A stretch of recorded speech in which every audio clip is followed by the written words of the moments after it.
Good morning, কেমন আছেন সবাই? আজ না আমাদের সকালটা অনেক দেরিতে শুরু হলো। সকালবেলা ঘুম থেকে উঠে প্রথমে বিছানাটা গুছিয়ে নিলাম।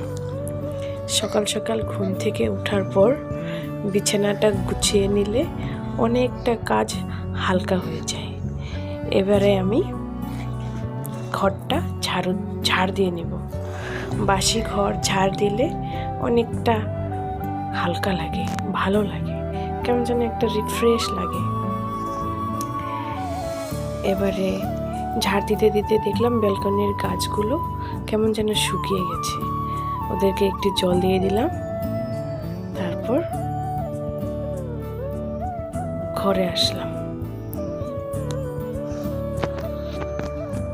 এবারে একটু লাল চা খেয়ে নেব।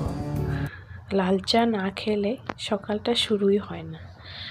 এবারে আমার হাজব্যান্ডের শার্টটা একটু প্রেস করে দেব। রোজ দিন ও নিজেই করে নেয়, আজ একটু আমি করে দিলাম। ও বেরিয়ে যাবে অফিস।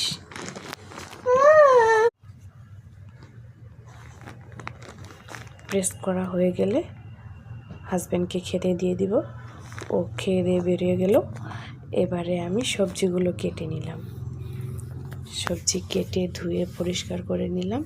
এখন আস্তে আস্তে রান্না চাপিয়ে দেব। রান্না শুরুও করে দিলাম। আজকে রান্না করব ফুলকপি আলু দিয়ে মাছের। তারপর ঘরটা একটু ক্লিন করে নেব।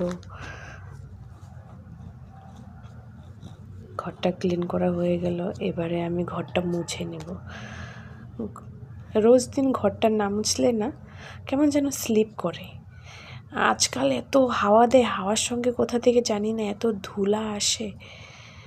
দেখুন আপনাদের সাথে কথা বলতে বলতে রান্না করাটাও হয়ে গেল আমার। এবারে রান্নাঘরটাকে পরিষ্কার করে নিলেই আজকের জন্য ছুটি।